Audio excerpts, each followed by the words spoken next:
DG JKP Shri वैद sir ने जो declare किया था डीजी डिस्क, उसी के वितरण का मतलब उसी को वितरण करने के लिए फंक्शन आज आयोजन हुआ है।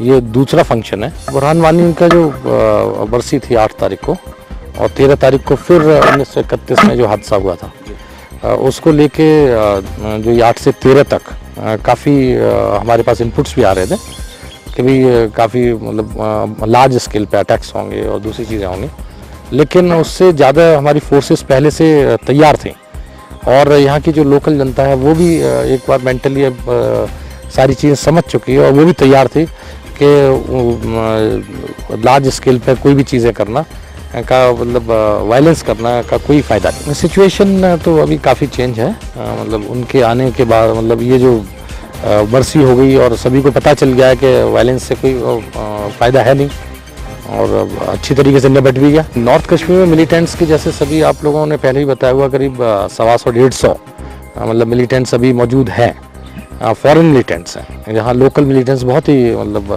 ना के बराबर ही है नॉर्थ कश्मीर में।